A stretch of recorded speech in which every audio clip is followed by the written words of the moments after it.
Welcome back to Show Me What I've Been Missing, your pop culture podcast that says, hey, remember that thing? I'm one of your hosts, Elizabeth Stanton, and with me is my other host, Chris Mack. What's up, guys? We're working our way through Sex and the City, the original run of the series. Yes. Chris has never seen an episode. I've seen too many episodes, too many times. Edited version and the real version. Edited, unedited, and all points in between.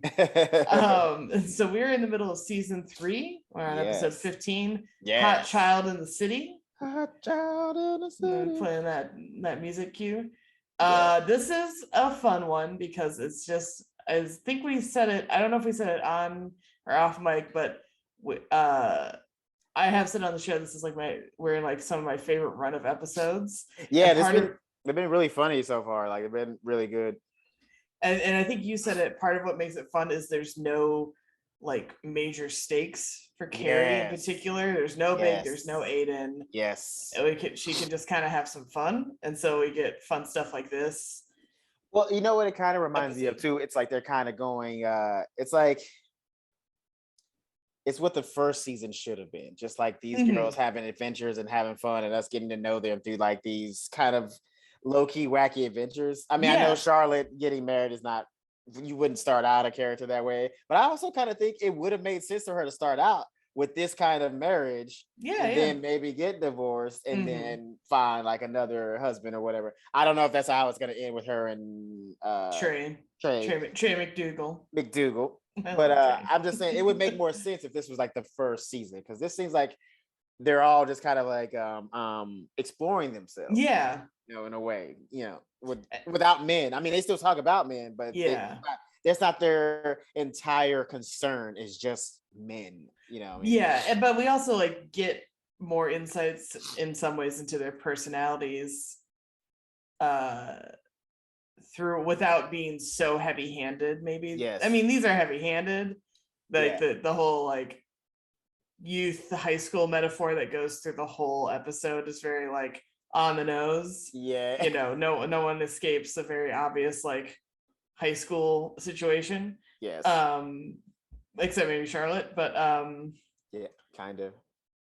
Yeah, it's like, they know what, that's the thing too. Like, all the seriousness of the show is kind of just being about her and Trey. Yeah. Whereas like it stops being like cutesy and funny and just, you know, wacky. Then it's like, oh, this is serious business right here. This is what now that we're done with Carrie's cheating mess. Like... yeah, she's listen, these episodes have been great, but she still hasn't. All right, you ain't out of the woodwork yet. You're still not the best person, Carrie. Sorry. No, I like her. I like her more or less in this one, though. I think she's all right. I hate her less, but I'm just saying all that bullshit before. Yeah, I don't cut it, bro. Especially with how I know you end up. That's fuck you. Anyway, continue. Yes, try, if you're watching along with us or familiar with the show, try not to spoil it for Chris. He knows some things that the future holds, but not the path, and that's really what matters, right? It's about the journey, not the destination. Correct. Hashtag high school quote. Hashtag you're the best. Have a great summer. All right. Have a great summer. Have a great summer. You rule. Who should we talk about first? Who should we talk about first? I kind of want to talk about Samantha's first, just because of our little guest star. Yes, Kat Dennings. Baby Kat Dennings. Baby. She's so young. Holy shit. Oh, she's so teeny young. It's ridiculous. Was like, and honestly too, like, you know, I mean, we all change a little bit, right? Like as we get older and stuff like that. But honestly, if it wasn't even for the voice, I don't even think I would have recognized. Like, she looks so completely different compared to like baby her to now. Yeah, in a good way, and everything too. Like, I still noticed it was her, but it's just something like she just like aged completely differently. Yeah, like someone said I look the same from like childhood photos to now, more or less. Yeah, most people, yeah, like most people do though. That's truly, but most people when they get older, you still can see like pieces of but some people's faces like legit change, like change. From childhood to adulthood, like they grow more or like something, you know, like Just they look totally different. Yeah. 100%. Yeah, she looks so different. I like barely recognize it. And even like it was so weird also too, because I guess in a way they've always kind of had her playing like the sarcastic girl role or something like that. And in this one, she was like this uptight snob, and it was just nasty, weird, snotty little girl, nasty little mean girl. I was just like, oh. Even Samantha was like, "Yo, chill." Yeah, it was like, oh. Like I like that. Just Samantha was like, "I am not going to work with you because you're like a literal child barking at me." Right. And then but then she's like, my daddy knows so and so and so and so, and Samantha's like, well, I can't turn down a client opportunity. So Kat Dennings shows up as this pretty and wealthy child of someone in the social world of money, and is basically barking orders that like, you're gonna do my birthday party, and she's having a bat mitzvah. Bat mitzvah. That's what it is. So turning 13. So to clarify, she's still only 12. And she's talking like she's 35 in this show. It's crazy. It's insane. And she wants, I love a little time capsule fun for everybody. Yes, go for it. In our age group, she wants Vanity Fair there, Carson Daly, In Style, In Sync.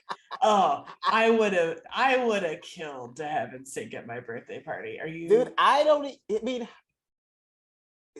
But then at the same time, like, this is what's so funny in the part of the arc of her thing is like, I wouldn't know what to do with them if I got them, like, because I was.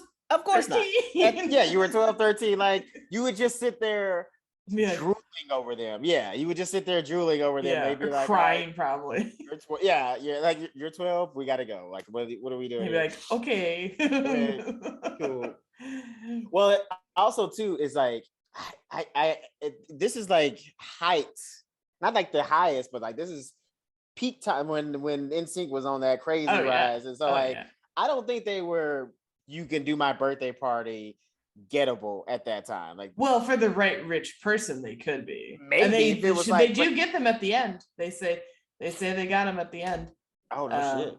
Yeah, probably for like fucking couple $1 million. But that's it. That people like celebrities legit do that, and like go to. I don't know how often they do it anymore, but it's a thing. Oh no, you can make appearance fees and shit like that for celebrities if you're famous enough and you're that you need a little extra cash. You can definitely show up at some kids like Sweet 16 for 10 minutes and make an easy 7 figures depending on who you are as a celebrity. So yeah, I mean, it's not a bad idea. But but Samantha initially turns her down, but then Kat Dennings kind of keeps talking about how expensive the party will be and big and fancy, and Samantha's like, okay, and she goes, we'll never get in sync. But of course Samantha does, because Samantha's the best. Well, that's honestly, it's like she kind of had to take this job because talk about a resume builder. You know what I mean? Like, you're like, this is what you do. You organize events and you plan like rich people's parties and shit like that. This is probably gonna be like the biggest one in New York from the way it made it sound like. And this is just a bat mitzvah. Like, please, like sound like it was party of the year. Like, I don't think anybody else is gonna get top in sync at their party. I know I wouldn't. Yeah. I'm talking about even in the same circles that Kat Dennings' character rolls in, sure. Because here's like, she already did it, so even if they could afford to get in sync, it'd be tacky. It's already been done. It's already been done. It's tacky now. Yeah, now you're just biting my party, and no rich people do that. And then later in the episode, Samantha is out with Carrie for lunch, and I don't know how a child is able to do this, but she sends over champagne. Again, literal child, not even a teen. She's a tween. But I mean, that's the thing though, right? Because when you're a child of that echelon of wealth, the echelon of that of that group, a lot of rules get bent. That's true. Yeah, a lot of people look the other way. I mean, you got to remember, you were talking probably know that could have been her dad's restaurant because they say her dad is a restaurant tour. I mean, how many child stars do we hear that were like alcoholics or drug addicts? I mean, Drew Barrymore was an alcoholic and a drug addict at like 14. Yeah. Who was giving the 14-year-old alcohol and or Johnny drugs? Jr. Same story. You know what I'm saying? Like, it's a real miracle those two got yeah, through their stuff. Like, it's always so impressive to me. absolutely. And the lives they've built after really not like, was their life hard in the sense of like, oh, they had to work? Of course not. But I don't mean that, but it's a hard life regardless. It's mentally and emotionally hard. Like, yes, they don't have to want for anything, right? Monetarily wise. Like, yes, they can buy anything they want. However, that's not the root of it. Like, you're a child living in a world, a very adult world. Writing articles about you. Your face is constantly. You have a schedule. What kind of 14-year-old has a schedule other than I got to go to school for 8 hours? Like, that's some adult shit, and you're putting that on a 14, 15, whatever year old. Yeah, like, that's or in their cases, like younger, even younger. Absolutely. She was like 8 or 9, right? And same with him. He wasn't acting in so many movies as a little kid, but regardless, he was still being taken around places and stuff like that. And it's just like. That's why, like, it didn't surprise me that she was able to send over champagne. Yeah, because here's how you can justify it. She's not drinking it. She's not touching it. She's sending it to a consenting adult that is clearly of age to drink it. Samantha is what, 35-ish, somewhere around there. Like 40-ish. 40-ish. Oh yeah, that's right. She did. She's just a hair older than the other girls. Yeah, and that's So like, see, she's clearly over the age of 21. Yes. So. You know what I mean? Like, I don't think, that's how you can justify it as the restaurant owner / waiter bringing it over, because it's not like they didn't hand it to Kat Dennings and then be like, oh yeah, you can bring it over. Yeah. That would be illegal.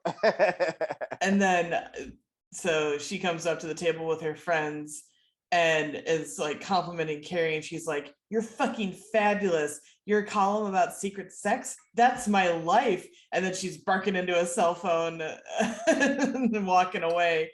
And that's like, they're genuine. They're pretty horrified by they're like, whoa, 12, 13-year-old is resonating with the article. Yeah. Like, yikes. And I don't blame them, but I mean, this was also very much, I have to say, an era of like sexualized teens like that. It really. Oh yeah. This was a bad era. Yeah, man, was the 90s, 2000s a rough time to grow up emotionally. Here's the thing: we were exposed to the internet, and that's why too. Like, the younger kids now, the kids are in high school and stuff. Like the kid, my brother was telling me some shit that was way more advanced than anything that anybody in my friends group was doing in like junior high or whatever. I was just like, whoa, y'all doing that at 12? Yeah. What does it even feel like? You can't feel nothing. Your balls haven't dropped. What are you talking about?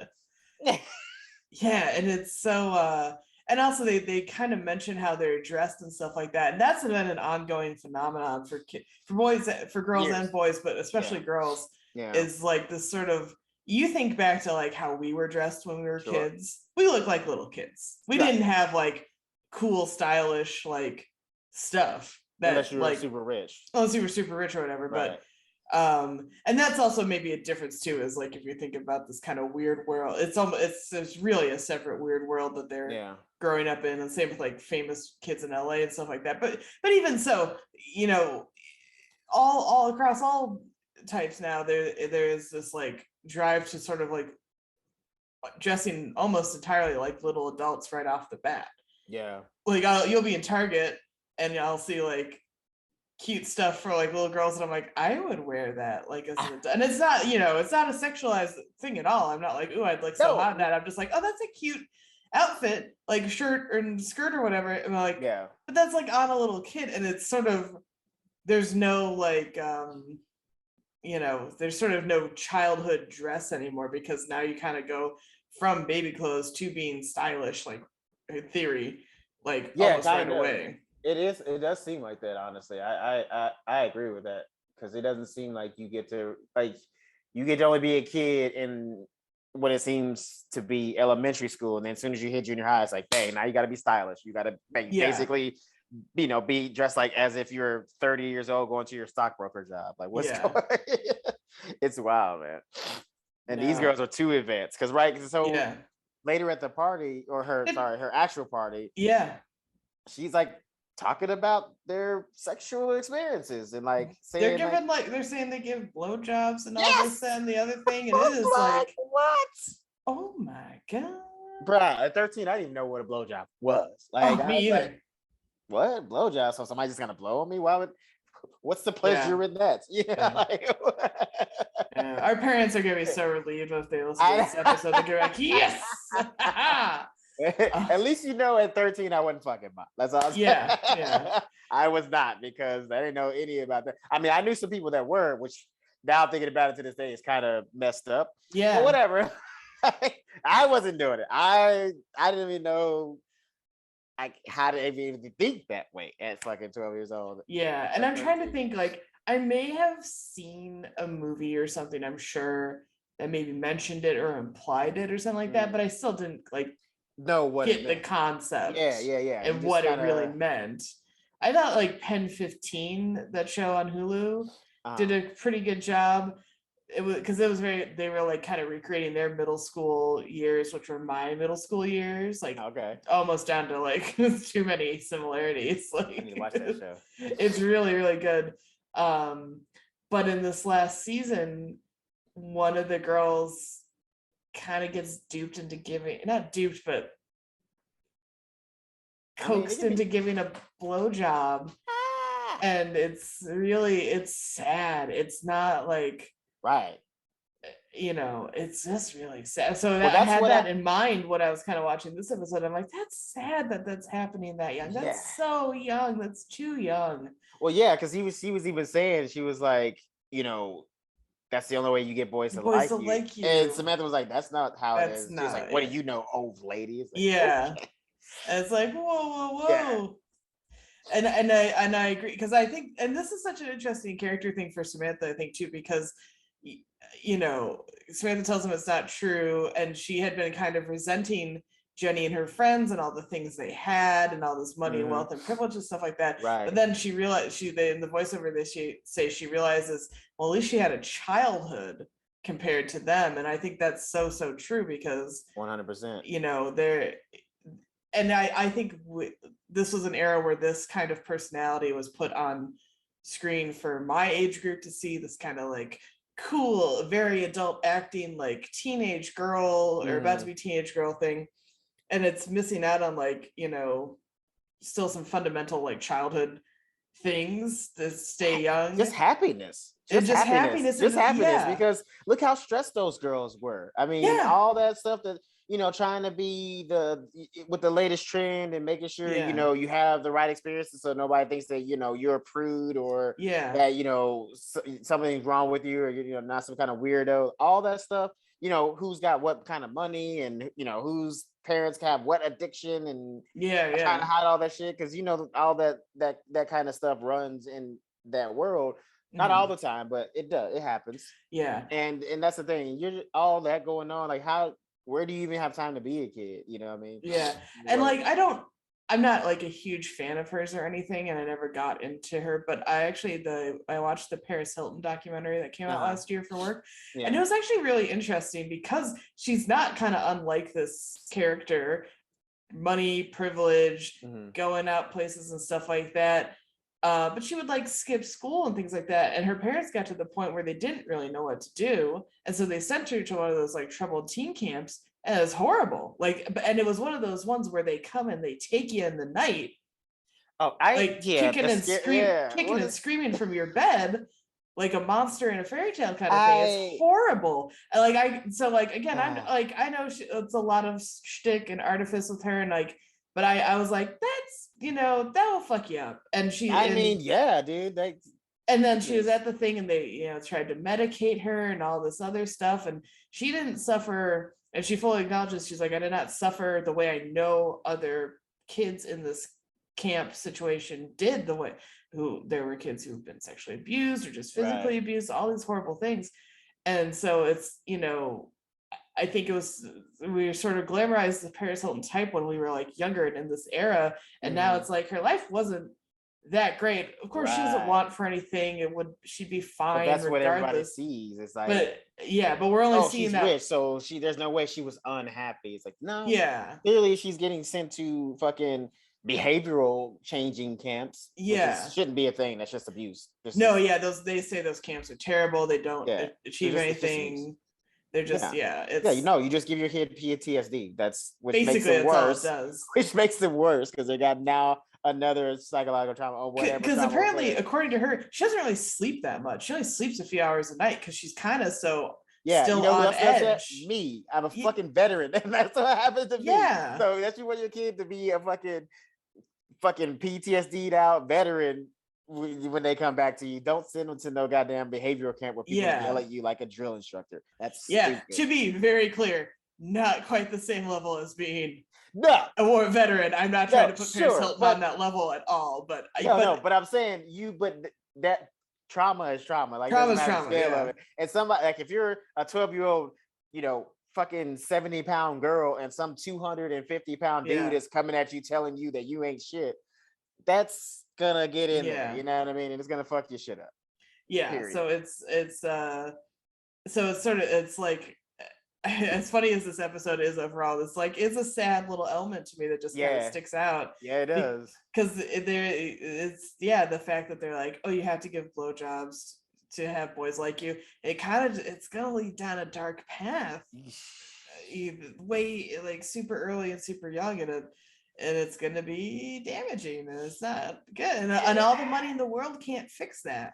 Yeah, it's gonna be without therapy, it's gonna be a long time before they actually truly probably meet somebody that they fall in love with and treats them pretty good. Yeah, because you wonder why so many of those kind of like socialites, celebritons, whatever you want to call them, like celebritons. That's what they were called because they were. I like that. Yeah, because they were like a debutante, but a celebrity. Yeah. We don't really do debutantes anymore, so it's sort of like the two things together. You wonder why they go through so many like breakups and this, that, and the other thing, or don't ever seem to find someone to be with. Well, there you go, because they've in a lot of cases have this sort of dark origin.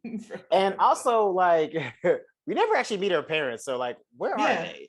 Like, clearly they're like too busy to actually be parents, so that's also another problem that happens in the world of the rich. They're usually out working or not really raising the kid because they don't have time to. And they've kind of addressed that, like Paris Hilton and her mom Kathy Hilton have on, like, I think on Drew Barrymore's talk show, because Drew Barrymore, I think, said she got sent to a similar thing at one point.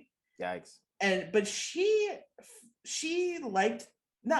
but felt she got something out of it. Yeah. And it could just be they got sent to kind of two totally different, probably things. Probably. Different vibes, different scenarios. But so I know she and Paris Hilton had talked about it on her talk show, and then Kathy Hilton came on at some later time, and they kind of talked, because I guess Paris and Kathy have been a little, she loves her mom and stuff like that, but she's got anger and frustration with her mom because her mom kind of literally stood by and watched people drag her out of their home to take her to this camp thing. And that's gonna leave a mark.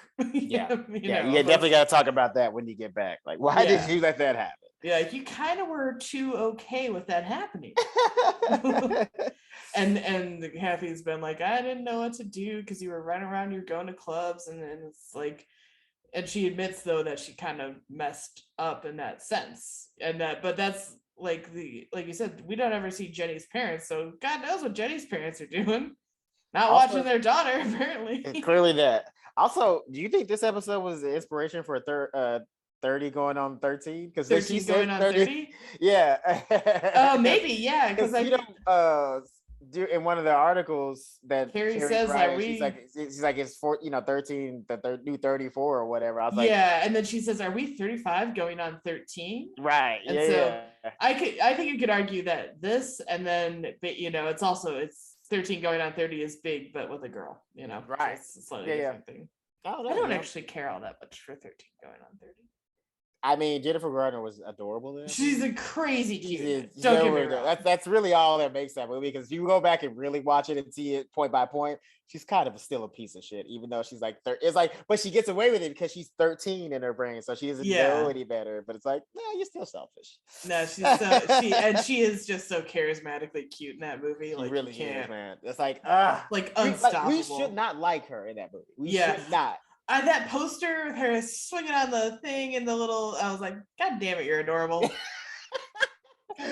We shouldn't like her, but she it has also the charisma of her. I don't particularly care for Mark Ruffalo, and definitely not as a leading man. Yeah, he's just doesn't do anything for me. So like as like a leading man in a rom-com, I'm like, yeah, I should have got like a Dermot Mulroney or something like that, you know. I don't even like him that much, but he's more fitful in a sitcom or a rom-com like than Mark Ruffalo. Yeah, Mark Ruffalo's kind of like I have taken a side character, like he's like the best friend. Yeah, well, that was the point, was he was her best friend, and then he grew up. I mean, that was, you know what? Honestly, that was like a rom-com for like reality, because like what it, you know what I mean? That was like I believed that teenager, like those teenagers turning into those adults. Yeah, more or less. I'm trying to think who I would replace Mark Ruffalo with in that movie though. Matthew McConaughey, the king of rom-com. Absolutely not. I wouldn't. That movie would not be the same with Jana. I'm a photographer now, Jana.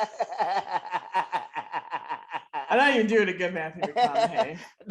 No, but I can hear him saying it like that, and that's doing just fine. It's doing just fine. You're getting the essence of why it would not work. Here's the thing, Jana. Dude, him and Tommy Lee Jones never got rid of their southern accents for any movie. No, that's not true. Tommy Lee Jones did it one time for a movie. I can't remember what the fuck it was. Backdraft. Did you ever watch that movie? I've never seen Backdraft. I went on the Backdraft attraction at Universal Studios, though. Here's the thing: you don't have to see the movie. It's a good movie, in my opinion. But maybe is that the name of the movie? I think it is. But Tommy Lee Jones plays firefighters. Yes, the fire. He plays a pyromaniac. He's like the villain of the movie, and he's supposed to be Irish IRA. Worst accent I've ever heard in my entire life. Worse than Keanu. Wait, I just thought Backdraft was about fires. They get the IRA involved? I don't know if he's supposed to, I think he's like ex-IRA or something. He's supposed to be like some kind of Irish like pyromaniac. He's the one like going around the city starting the fires that are like deadly and killing firefighters. I just thought it was about the dangers of backdrafts. Blown Away. Blown Away. That's the one. That's the one. Sorry, not Backdraft. It's Blown Away. Yes. Just tonight, for your own viewing pleasure, just like go on YouTube. You'll find a clip of it. A clip of him and hear that accent. It's worse than Keanu's was in fucking Dracula. That's how. Oh, my sweet baby Keanu and Dracula. Whatever. Yeah. Winona's isn't that much better either. And no, neither one of them. I mean, clearly they didn't try. Sorry, I will get us off this tangent because we're pretty much done with Samantha's story. But I just want to tell this one funny story because it is kind of funny. My mom and I went to the Academy Museum here in beautiful Los Angeles. Highly recommend. Great stuff. And we, of all the things that they had in the exhibits, we were most obsessed with the costume from the end of Dracula where it's all the gold. Oh yeah, anyway, that we saw that close, and we were so mesmerized. We forgot to take photos of it, and we left. And we were like looking through. We're like, we didn't take a photo of the one thing we were most fucking excited about that we hands down spent the most time staring at the whole museum. But you know what? I appreciate that though because you kept it for you. We were so focused on it, we didn't even think to stop and take a photo because we were just like, look at that thing, because it's the whole. Yeah, it's the one she has to kill him. Spoiler for Dracula. She has to kill him at the end. Spoiler for 1994's Dracula. A Dracula movie that's starting to get almost older than me. Not quite, but it's getting there. Also, you can watch it on Netflix and shut up if you think. Yeah. Oh God, it's so good. Sorry. Anyway, yeah, it truly is. Moving on, because I could just go. I could just spend the rest of this damn podcast being like, let's just talk about Bram Stoker's Dracula from 1992. Fantastic. I love everybody in it. Love Gary Oldman. Shout out Gary Bear. That was him. Like, we didn't even know how good he was until we didn't even know. That was like before we could appreciate him. And that was still before. I think it was like after. I don't know why, but for some reason after The Fifth Element, that's when we started really appreciating Gary Oldman. Yeah. And then he always played villains, and then he finally played Sirius Black in Harry Potter. And I remember I was like, but I read the. Oh no, sorry, it wasn't Sirius Black. Actually, it was he was Commissioner Gordon in Batman Begins, and I was like, but Commissioner Gordon's not a bad guy. And then sure enough, he wasn't. Are you sure though? He might be. But then I was like, wait, all 3 movies, I was like, any minute now that fucker's gonna turn out Batman. I know it. Gary Oldman. He's gotta be. It's gotta be. He's a good villain. Not once. Not even once. Anyway. So I hope everyone enjoyed that tangent. Who are we talking about next? Well, you know what? Because we brought up Batman and shit. Do you want to talk about Carrie? Yeah, fuck it. Why not? We're there. Let's go for it. Yeah, we are here. Or do you want to talk about Miranda really fast? No. We can do that. We can talk about Carrie. Then we hit with Miranda. And wrap up with Charlotte. Yes. Okay. Yeah. So Carrie goes to take her shoes to the shoe repair place, but has been replaced by a teeny tiny comic book store. Yes. And she hits it off with the guy Wade, the guy who runs the store. Hold on though. I gotta stop. And this is not because you're doing a bad job, but because thank you. It's just because I feel what they're trying to do, but come on, a handsome comic book store owner. Yeah, he's very anti-comic book guy, right? Like, sure. and I don't mean that to be like that they can't be, but I'm saying like traditionally comic, like he looked like a comic book character almost. You know what I mean? Like without the muscles, he just had like chisel face and shit. This, what's funny is this might be one of the first like, guys, good-looking dudes can be into comic books, because I think the stereotype for so long was, it's only for Simpsons comic book guy, like dorks, like. And I feel like you probably get more of that now for sure, because Marvel has become cool and everybody is kind of cool to watch Marvel movies, but like I don't know if this was such a thing at the time. I feel not even, no. They were, I think they were like, this is the year X-Men just came out or was about to come out. Yes, and it is. That was like, is that going to even work? Is that going to be a big popular movie? The cartoon was a thing, but like, how do you do it? How do you adapt it? Yeah. There was all that, because we'd had the Batman movies and stuff like that, but the last 2 Batmans, people were really like, I don't know, these got silly fast. And like you had the 60s show, which is so campy, but don't ever talk shit to me about the 60s Batman. I'll fucking fight you. I love that show so much. And watch that movie, Stoned, dude, man. Oh my god, it's the best. The 60s Batman movie is one of the funniest movies I've ever seen in my life, and it's so good. And it's funny because they weren't trying to be funny, right? It says some parts were like wacky, but they were like, they was trying to be serious. It's like somebody seriously was like, this is how they saw Batman, and they put it into a TV show, and then it was like kablam, whack. Yeah, it's great. That shit is great. It's so fun. And we don't have fun with shit. Everyone's like, oh, why isn't Marvel nominated for Oscars anymore? And I'm like, okay, well, first, I haven't seen Spider-Man yet. I'm sure it's good. It's the 3rd movie in a trilogy that is focused on introducing a bunch of like multiverse shit. Sorry, that's not that great a movie. Like to win, an Oscar. Yeah. Sorry, and you guys aren't the underdogs anymore, because Black Panther got nominated, right? Joker got nominated. You're not the underdog. And I want people to see the movies that are nominated, and it's a whole thing. And I'm going to get off on another tangent. And we already spent too much time talking about Dracula. It's all good. So. Carrie meets handsome comic book store man, and they hit it off. And so after they hit it off, she goes home to write sometime later, and he sent her a comic book based on her. Yeah. Oh, and we should point out that like when she's in the store, there's like other teenage boys staring, because girls don't like comics. Now I will give talk about it. I will give him credit for. Now at the end of the day, I don't actually read a lot of comic books. Sure. I kind of wanted to, but it's just not a medium that I'm that into. But it is mostly a guy-centric thing. I mean, no. There's plenty of comics that girls are interested in, and for women. He even rightfully points out, he's like, well, there's Wonder Woman and Batgirl, and like those characters have hugely evolved and everything like that. Yeah. You know, but so it's not like there's not, you know, female characters to relate to. It's just a quality thereof. And now it's like so open to everybody. But I do kind of like that he's like, hey, you don't have to poo-poo it. But then I love that he holds up like his comic. His comic looks so lame. The artwork, like, I don't even know. How dare you say that? You know there was somebody on the crew that has a comic book. It did look trash. I wouldn't read it for 1 second. So bad. I wouldn't read it for 1 second. Hell no. It looks like the generic comic books they would like when they just have them in movies where it's like, you know, a fake character. Yeah. Like when they were you ever seen Hancock when he's like showing them the comic magazine? But kind of, it's like that. It's like just very like it was like a generic Thor that he drew. Yeah. Like a generic Iron Man. Like, that's what it looked like, just like generic character. The only other generic one I can think of is I think it's like Are You Afraid of the Dark? Had like the ghastly grinner or something like that. So it's like a terrifying fucking clown with like blue goo coming out of his mouth. And I think there was like a Goosebumps or something like that too.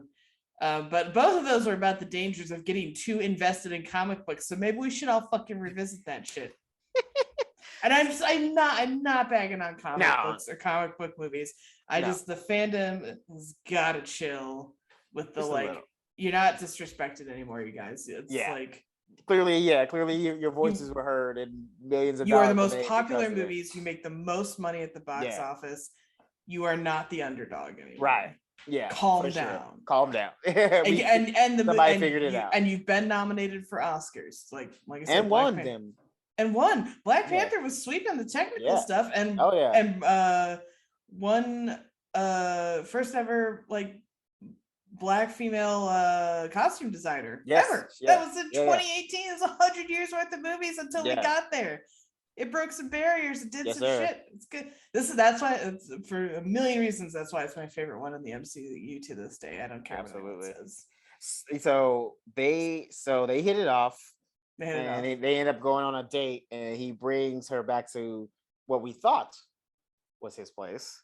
But first of all, we have to say where the date was. Go for it. It's basically Dave & Buster's. Yeah. It really was just Dave & Buster's. Now that said, was Dave & Buster's a thing at this time? No. Okay. There was when I was a kid, kind of around this age. There's a new mall that opened nearish to me, and it was Great Lakes Crossing, and it had a place called GameWorks, and it's very much the same thing where you can drink at it. And play video games. Now we went to Great Lakes Crossing for my birthday because they also had a rainforest cafe. Love a rainforest cafe. I do too. It's so great. What a vibe. Trashy and love it. What a vibe. The vibe is the vibe. And then we went to GameWorks. Now what was uncomfortable, I think, for myself, my friends, and certainly my mom was there were fucking empty beer bottles at a lot of the games. I in the middle of the day, so I don't know if they just didn't clean shit up from the night before. But you don't understand. But if you had kids, you probably understand why there's beer bottles. Yeah, in the middle of the day maybe dad's games. Drinking. Or, I don't know, but but I still liked it because I do love an arcade, and I love to play pinball. I love a video game situation. Yeah. So I would have legit enjoyed the shit out of this date. I know. I was great. Because I was low key mad at this. I'm glad you brought this up because I was low key mad at this episode for doing it like that. First of all, because you talk about my childhood, we had Celebration Station. That was our thing. It was like bowling and they had go-karts and laser tag and then like arcades and you could eat. I think parents could drink towards the end when they were on their downslope and about to close all their stores. Added alcohol. It definitely kept them in business for a few more years, but it didn't. Ultimately, it went down.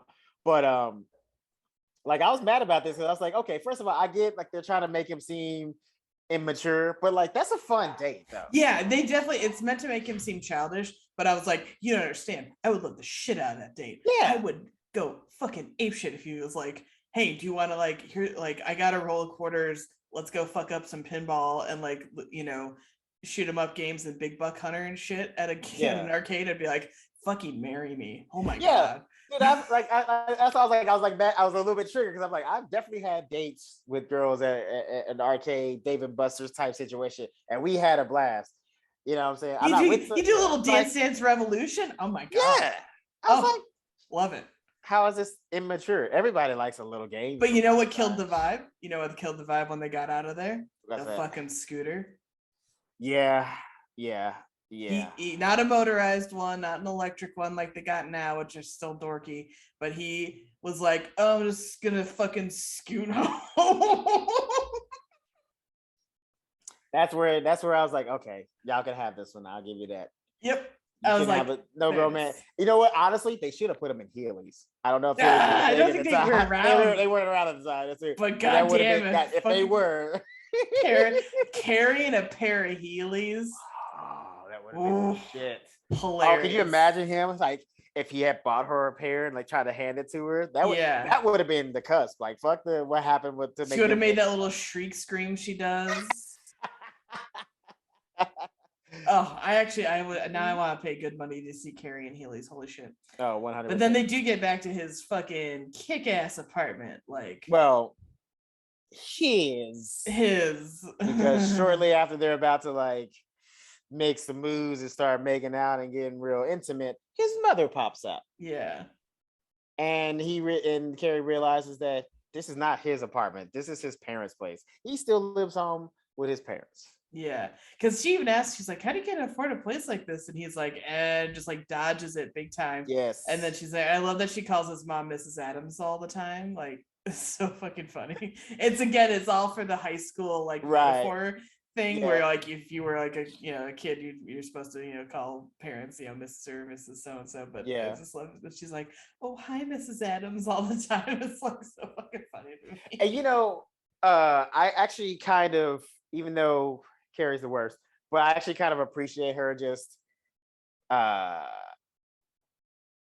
going with it anyway. Just having a little, because she's not, looking for anything serious. She's just exploring herself, just having a good time and being single for a while. She just got out of a really rough relationship that she made rough, but relationships. Yeah, relationships. Plural. You know what I'm saying? And she clearly is in a place where she doesn't need to be with anybody. And she's just like, fuck it. Let's just have a good time with this guy. He makes me feel young. Yeah. We're gonna, get stoned and order KFC. Disgusting, first of all. As a New Yorker, you're better than that. KFC. So many good things around you. True. When you're stoned. Like how you live in Manhattan, you went for KFC? But honest to God, it makes me want KFC so far. Oh my God. Not you too. Yeah. No, Elizabeth. Yeah. No. I want that is slave chicken. You can't eat that fucking. Oh no. Oh, tell me that. Where the fuck you think Colonel got them 7 spices from? Oh, sorry, 11 spices. You think his white ass figured that shit out? White people don't spice their food. He stole that from a slave. That's Mammy's recipe. That's slave chicken. That is appropriation chicken. How dare you, Elizabeth? Oh my God. How dare you? Oh, no. That's why you only see the Colonel this close on the box. If you spread out, you see all his fucking little nigger children under him. Oh my God.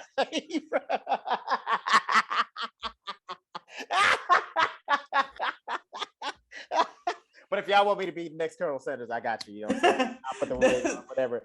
One of my favorite movies. Norm Macdonald passed, so y'all need a new one. Might as well make him black. You know what I'm saying? What's up? One of my favorite movies is So I Married an Axe Murderer with Mike Myers. And he plays the character, and then he plays the Scottish dad. Yes. And the Scottish dad has like a whole conspiracy theory about the Pentaveret that controls the country. He's like, it includes like the Gettys, the Rothschilds, the Pope, and the Colonel before he went tits up. And then he's like, oh, you're gonna eat my chicken. And then the young, regular Mike Myers comes in and he goes, Dad, how can you hate the Colonel? And he goes, because he puts an addictive chemical in his chicken that makes you crave it fortnightly, smart ass. It's like one of the best scenes. I love that movie. Mike Myers was the shit.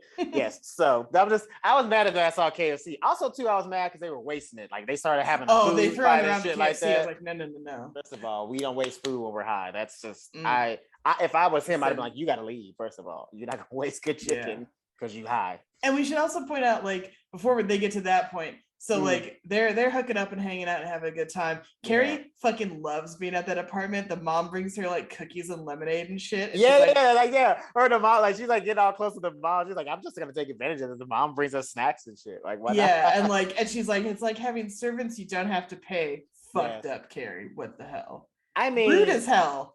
Greedy. Rude, but also I feel her on that because listen, she knew this wasn't going anywhere. She knew she wasn't taking this guy seriously, and she might just have a little fun. I mean, because you get your cookies, get your lemonade where you can. Yeah, I mean, honestly, what's the harm? Yeah. That guy knows. I mean, any man who is smart or knows anything about life knows you can't be in no relationship while you're living with your mom. Yeah. Sorry, bro. Especially in New York. It ain't gonna. Right. You just ain't gonna. Because like they're even back at Carrie's place and they're about to hook up and she gets a voicemail from the mom that's like, Carrie, it's Wade's mom. Did Wade? I was calling if you've seen him because I was wondering if Wade gave the dog its medicine, and if he didn't, we need to. But if he did, we don't want to do a double dose because that's bad. And if you could just, and then he like hurriedly answers the phone. He's like, I did it. And then she's like, the mom wants to talk to her. I don't think we really get that conversation, but that's just like hilarious too. Like, dude, hello, Carrie. Talk about a fucking cock block. That is an atomic level cock block. Like your mom calling your girlfriend and leaving a voice message about dog medicine. Doesn't even matter what it's about. Just the fact that she called and heard that, and like she had like that just embarrassing mom voice anyway. That you just as soon as she comes in the room, you're like, Mom, no, don't speak. Text me what you want. Don't come in here with that mom voice. But then we get to the end, and he's got like top-notch Canadian weed or something like that. It's like super expensive weed. 400 an ounce. Yeah, something fucked up like that. I was like 400.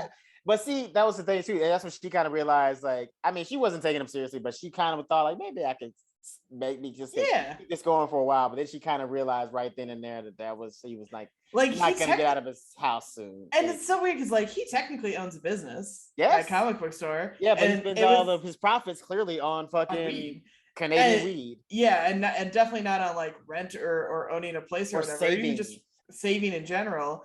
And so she's like, oh, okay, but hey, I turned down some free weed, and they do it out of a homemade bong, which is even funnier because he can't even buy a real fucking bong. Like, bro, how you gonna be a stoner with homemade bong? You're not even a real. Come on, bro. So lame. So then, nice and stoned, they get the KFC, and she's thirsty and turns on the hose, and they get in a little hose fight and food fight, throwing the chicken around. Bad form. Don't waste food. Water and chicken. Ugh.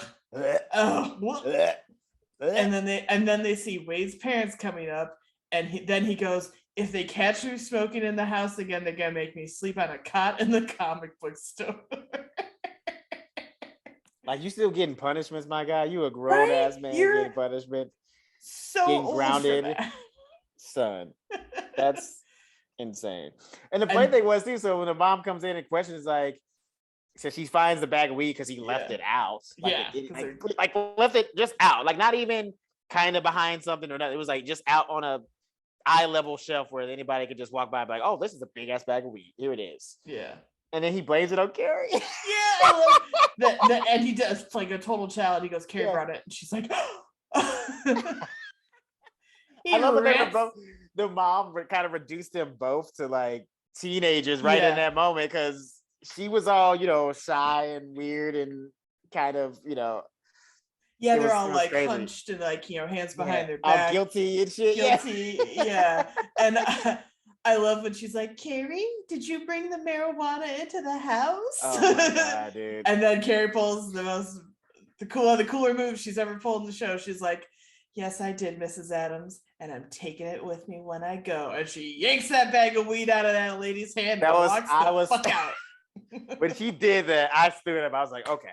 Yeah. That's how you're supposed to do it. Like, listen, if you got to take the heat, might as well get a bag of weed. Get some free, apparently primo weed. And then I love that she invites Samantha and Miranda over, but not sweet Charlotte. Charlotte would never. We know that. Yeah. And then she's married now anyway. Even if she was single, she, you know what I'm saying? But she's married now, so she's definitely not coming over. But I'm glad just roll some joints and hang out. Hell yeah. And I think they ordered. No, what were they eating on the way?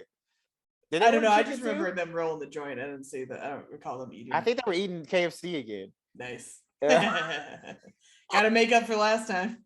No, that's slave chicken. I told you this already. Sorry.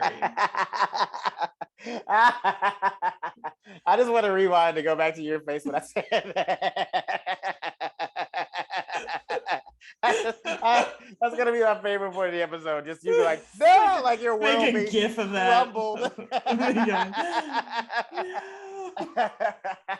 It's like in How I Met Your Mother when they were like telling each other their quirks and the glass shattering. Yeah. You're like, slave chicken.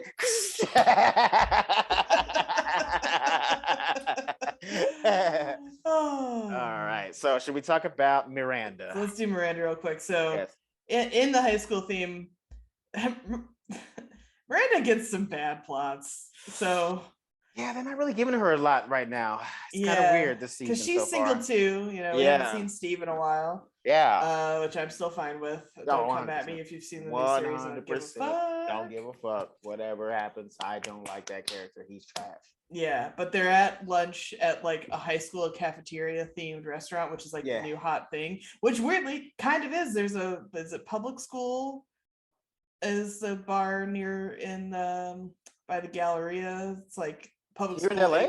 Yeah, here in LA. There's a couple like franchise it's called Public School, and it's got it's not like totally cafeteria. Sure. It's not cafeteria at all. You do like sit at a table and order, but it's got like a schoolish vibe. Like I think like it's like notebook paper type of graphics and stuff. Oh, that's wild. So it's sort of along those lines, but they're at the cafeteria and Miranda sees a guy checking her out and she's like, no, he couldn't be. And they're like, I'm gonna go give him your number, and they do, and it works, and she gets the number. Yes. But before that, she's talking with them, and she needs to get braces because she is a tongue thruster.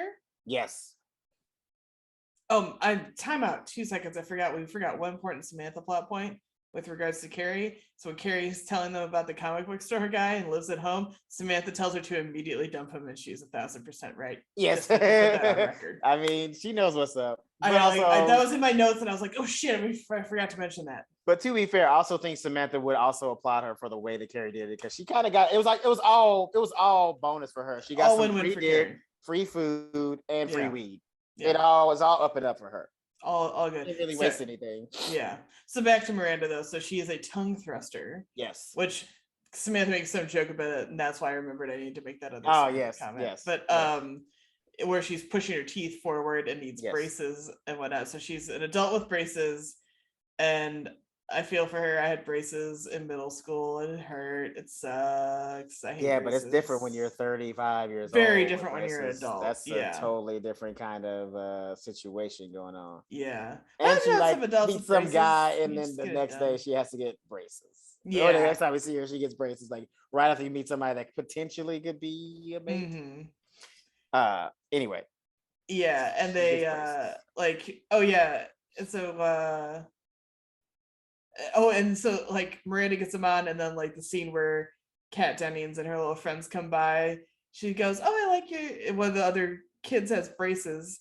Yeah. And Miranda's like, "Oh, I like your braces color, is it blue?" And she goes, "It's sapphire." And then she looks at Miranda, she's like, "I didn't know they even made those old-fashioned braces anymore."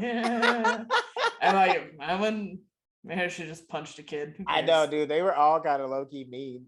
Except for the Carrie. They were nice to Carrie. Yeah. They loved her. Yeah. Everybody else they shit on. So then what do you call it? Miranda goes on the date. She gets like tapenade, like olive shit, like all up in her braces. It's horrible. Oh, poor thing. Oh. And then at work, she thinks the guys are making fun of her because they're laughing. I mean, to be fair, they were being immature assholes, like because they were laughing at a typo in the fucking report or whatever. It's like, all right. But still, she did definitely go off of, clearly she was triggered by having braces again, because she definitely lashed out like, "Oh, it's so funny. What's so funny, guys? Real mature." They're just like, "Okay." And she goes and immediately gets them off. Immediately. I will say now, like, she probably could have done a Invisalign and been all right. Made out okay. I don't know. Invisalign was a thing in 2000. Oh, it definitely wasn't. But nowadays yeah. she could. Yeah. I mean, dude, now compared to what she probably paid for those braces, she could probably get a full treatment for that, like less, probably like 30% less than that now. Because I mean, when I got mine fixed, I only paid $2,100. Yeah. So my parents did not escape with that, because I had what we could probably politely call hillbilly teeth as a kid, because I had little buck teeth, which are cute when you're little. Right. You gotta not have that as an adult. It's not a good look. Yeah. So I had like braces stuff in like 3rd grade, and then we got them off and had to let more teeth grow and come in. I got them on for like all of like 5th grade through middle school. Ugh. I think I finally got them off in like 8th grade and had a retainer and stuff, and had to wear that for a while. And then we just kind of stopped going because they were like about as good as they were gonna get. They're fine. Right. I have great straight teeth, no problems. But oh man, I had to have some like, there's some arduous orthodontal like appointments. It took a while, and it all the little tokens of the world weren't gonna make that any easier. Yeah, I definitely was supposed to get braces when I was a kid, but it never happened. There are times where I definitely wish I had just went ahead and got them. Yeah. Because my teeth was always like a complex that I had about my appearance, but it happened when it was supposed to. It's all good. Yeah. We here now. I got a nice pearly white type. Yeah, no, so you have great teeth. I actually whiten mine. I should whiten mine. Yeah. No, my dad has bad. I always joke my dad has bad British teeth, but that's kind of par for the course with our DNA. He also smoked and drank coffee forever. So yeah, that'll do it. That won't help your teeth situation at all. For sure. Oh, and then poor Miranda, though, the guy asks what it's like to kiss with the braces on. And then she makes some kind of joke, and then he tries to make a blowjob joke. He goes, I guess the blowjob's out of the question. And she's kind of like, and he's like, I'm sorry, I was trying to be funny. And then the date just dies right there. Sir, you can't do sexual humor on the first date. That's never gonna, well, you probably can, but like, I don't know. I think he was just like, it was one of those ones where it's like, oh, I'm just kidding, because it went bad. Yeah. You know what I'm saying? Because he clearly saw her face and she was like, oh, hell no, bro. And Miranda like is talking to Carrie about how embarrassed she was. And then Miranda's like jokes that the irony is she'd never date a guy with braces despite wanting someone to date her with her braces. Too funny. But at least it's real though, because people do that shit all the time. Yeah, we all do. Oh, I don't. Yeah, it's like I won't date somebody that doesn't work out, and then like they don't even go to the gym. It's like, what are you talking about? I want you to be fit. Oh man, we watched a clip at work of Love Is Blind, and where they're in the booths. And there's the guy who was like, I like to buy clothes for women. What size would you say you are? And the girl's like, what? And then the next one, he's like, I like to go to the gym and to work out. Do you? And the girl's like, no, not really. And he's like, oh, well, I kind of want to be with someone. And then he goes, I like to go to music festivals and put girls on like my shoulders. Would you say it's easy or hard to lift you? Basically. Wow. He was in clever ways of trying to basically being like, without saying how much do you weigh, are you fat? Like, oh my god, unbelievable. No, we watched it on set at work, and jaws on the floor from everybody in that room, because it was just so like, and I'm talking like, even like the fit TV people were like, that's too much, what an asshole. So he's sincere about it. He's like, I need you to be in shape. Yeah, ridiculous, crazy. But there you go. That's all the plot lines except Sweet Charlotte. Oh, Sweet Charlotte. So Charlotte sees a. I just call it a hydraulic penis. I don't know what else to call it. Yeah, because she was I don't know if they didn't say it directly, but basically she was like on WebMD trying to figure out why her husband doesn't get fucking hard for her. Yeah, don't Google your symptoms. Never. It will not be what you think it is. Never. Yeah. I forgot that like WebMD has been around that long. And like that's still the trope of it's like, don't go there for anything because you can have the common cold and it's probably gonna say you have cancer. Yeah, oh absolutely. Then I feel like I entered symptoms and it definitely did not say I had cancer. So don't rely. While you had cancer, it said you didn't have cancer. I didn't enter it like when I was diagnosed. Okay. I think I like. No, I didn't Google it because I was having like lots of shortness of breath, and so I wasn't. I thought it was an asthma thing, so I didn't like. Gotcha. I didn't Google doctor it, but I could have, and I would have been like, man, it's not it. That would be cool. That was so funny. If you had, it would be funny if someone did put in their like cancer symptoms and it came back with like cold.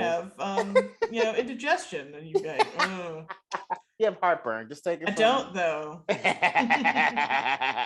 So yeah, she WebMDs her husband's situation, trying to figure out what they could do, and she comes across a machine that has a hydraulic penis. It looks so torturous. Like regardless of their problems, like Trey, she ends up showing it to Trey, and he's like upset, and I have no problem. Like I don't blame him at all because I would be like, you want to put what in my what? Actually, fucking out of your mind, girl. Real talk. I know somebody whose husband's had that. Oh yeah? Yeah. A friend of mine, her mom. I mean, they were older. He was like in his 60s and stuff like that. Oh, okay. And I don't know if he decided he didn't want to take Viagra or whatever, but yeah, he had it's like, so it's crazy. So how it works is basically it's just little like a machine that gives you a boner. So like basically when you're in the mood but you can't get it up, you press this button, you have a boner, and it just until you press it again, it doesn't go away. But it's crazy. It's crazy that she even looked it up because she did the little paper test thing and proved it's not physical, it's emotional with him. I mean, that test is inconclusive, right? Let's be honest. He just easy, just turned over and tore that piece of paper. That's true. But we kind of, I think, get more conclusive info that it is a more emotional thing with him. Yes. Because they go to couples counseling. Yes. And the therapist is like, I wrote down sorry details because this is like one of my favorite crazy bits. But so the therapist is like, you should come up with your own like non-threatening language to discuss sex. And Charlotte names her vagina Rebecca. And Trey names his penis Schooner. And I love it. So Rebecca and Schooner. Those are two cute names. Yeah, and I love that Trey. They sound like an older couple. That sounds like a couple that was like they got married in like the 40s and just been together for like 70 years. And the Charlotte's totally into it. She's like, Rebecca and Schooner. I like that. I liked it too. It was very cute. And then the therapist gives them homework, high school theme, and wants them to like lie side by side and share a sexual fantasy, but they don't have to like do anything. And Charlotte's is so cute. I couldn't stand it. I was like, this is so adorable because hers is that she's a fairy princess in a forest riding on her unicorn. And then she sees a sexy pirate who's a prince in disguise, and he pulls her off the unicorn and tears away her skirts and puts a Schooner in her Rebecca.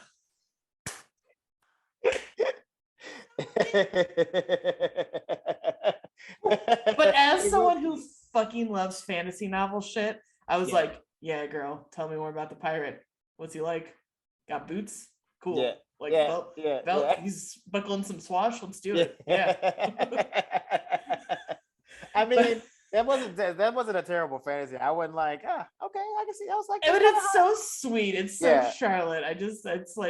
It's kind of nice that hers isn't like, I want you to fucking rail me. It's not even, it's nothing like bizarre or like that. So that's why I was like trying to figure out because, then she says, hey, Troy, it's your turn. Tell me what your fantasy is. And he just freaks out. Like, he can't do it. He's like, I'm in hell. Like, I can't do this. Yeah. And he's like, you need to accept that I'm not a sexual person. But then he kind of apologizes because he can tell that she's like hurt and sad by this. Yeah. But then horrible discovery. Yes. She wakes up and she thinks Trey's crying in the bathroom. She opens the door. Dude's jacking it to jugs. Yes. And she is disgusted. Yes.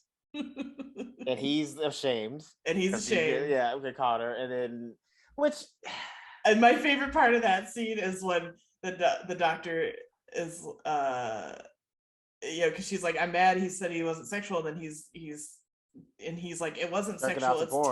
It's tension release. He keeps insisting it's tension release. Yes. But then the doctor asks, what magazine was it? And I love when they say jugs in unison. It's one of the funniest things. It's one of my favorite bits ever in the show. Well, dude, I mean, I feel bad for her in this moment because I can't imagine that. Imagine like the biggest thing you want to do is like have sex with your husband, and he's like like not even just saying I'm like refusing to have sex with. Like he's at this point, he's like pissed off about it every time she even brings it up, and then you catch him in the bathroom masturbating to a porno magazine. That would like so many signals would pop off in your head. Yeah, you'd be what's going on? Like, does he want me to get any tits? Like, what's going on? Yeah, are you cheating? Are you just not attracted to me at all? Right. Like, where is your head at? The doctor's like, well, at least we know he's not gay, which is so stupid. And then then Trey says the masturbation has nothing to do with his wife. And the therapist is like, okay, well, you need to integrate her into your sexual like tension release routine. So then Charlotte puts her face on a bunch of copies of jugs. Yeah, all in the picture. She like, she puts her picture on the heads of the women, in the magazine. And honestly, like, that's not weird to me. I actually got to give Charlotte props for that because that's kind of a Samantha move. You know what I mean? Like, so that's because Samantha. Like, if we go back to season 1 or is it season 2? I can't remember which one, but like, she was with the dude that had a small penis. She tried everything she could to make that work. So I feel like Charlotte kind of took a page out of Samantha's book and was like, "Fuck it." He doesn't want to fuck me, but at least if he's gonna jerk off, he's gonna be looking at my face while he does it. Yeah, and like, and then I like the joke too is that it's all the unused photo proofs from their wedding. She killed 2 birds with one stone. She was resourceful and smart. And then she was like, "Fuck it, I'm gonna be a good wife, and I'm gonna make sure that this shit doesn't go to waste because we paid for it all anyway." Yep, I respect it. I respect so funny. What do you call it? It's such a. I feel bad for Charlotte though, because like, he's just so.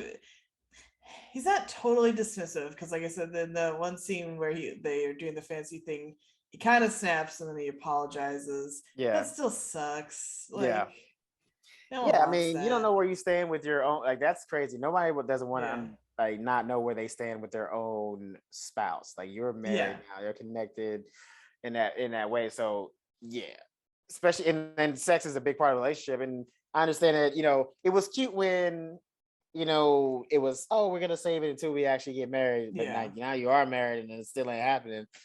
Something is up. You gotta do something about it. So hopefully the next couple episodes we have that thing figured out. Yeah, and it's good that they're like in couples therapy about it because it's a miracle they even agreed to go to therapy because I feel like neither of them would sort of naturally want to, given their kind of waspy backgrounds. Like they'd be too embarrassed too worried about what people would think about them. And he's embarrassed in the sessions anyway. Like he doesn't. He's miserable there. Yeah, and absolutely. She's trying her darndest to be like, it's gonna be okay. Like. Yes. Hey, Rebecca and Scooter. Rebecca and Scooter. It just sounds like an old couple name. That sounds like a grandparents couple name. Yeah. Grandpa Schooner. Grandpa Schooner.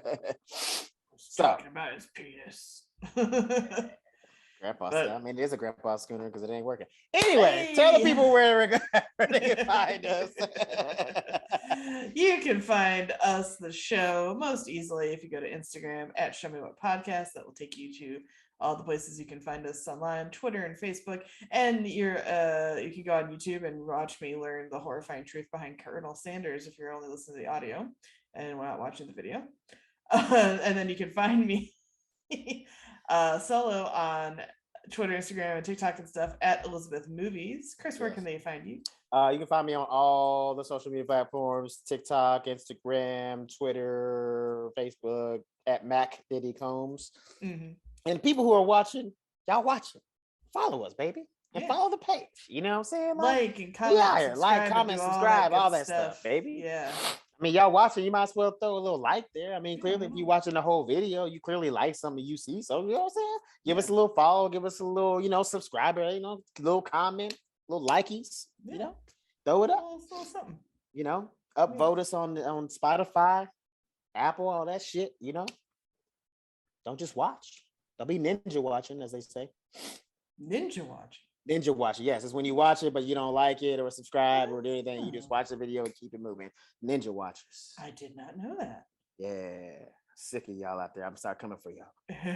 Not really, because I don't got that kind of time. But you know what I'm saying? It's kind of mad. It's like that kind of messed up. You know what I'm saying? If we could, we would. Give me y'all free entertainment. You know what I'm saying? All you gotta do is press a button. These sign-offs are getting so aggressive. I know. Because we're getting more watchers and they ain't watching, they ain't just subscribing. It's like, come on, man. Don't just watch it. Throw a like in there. Well, it would help. I just realized I pulled up something just to look at it real quick. It would help if I put the right episode numbers on the fucking episodes. I apologize, everyone. It's all good. Don't worry about that. Just make sure that you're liking and subscribing when you're watching. That's all you got to do. Yeah. And be sure you go to Arlo Australia on Instagram, ARLO_Australia on Instagram. And use our promo code Show Me Miss when you go to buy some nice candles, some reed diffusers, some bath bombs. I think she got some other cool shit coming out. Mm-hmm. I don't know all of it, but it's all ethically sourced from Australia. So you're getting all the smells and the scents and the wax and everything's from Australia. It's none of the bad shit. It's lead-free wicks. It's soy wax, so you can burn it for hours and it's not gonna fuck with your body or anything like that. It's all good materials and they burn forever. So you can buy one big candle. It's probably gonna last you at least 3 to 4 months. And I'm talking about burning it daily. So they smell so much better than Bath and Body Works. So much better, and so much cheaper. Yes, much better deal. Much better stuff. So Arlo Australia, ARLO_Australia. And the info is going to be in our show notes. In our show notes. So, while you're there, make sure you like, subscribe, comment, and then go to Arlo Australia and get yourself some candles and tell her that we sent you. And I guess don't order some KFC. Don't eat no more slave chicken. Order the fried chicken of your choice. Cancel slave chicken. Canceling it.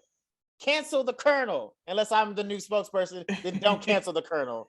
Remember, he puts an addictive chemical in his chicken that makes. I'm putting weed in the chicken. Everybody's getting high. You're gonna get high and eat more chicken. What's good?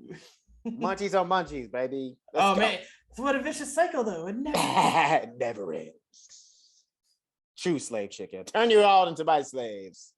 The ultimate, the ultimate reparations. Full circle. Bye, everybody.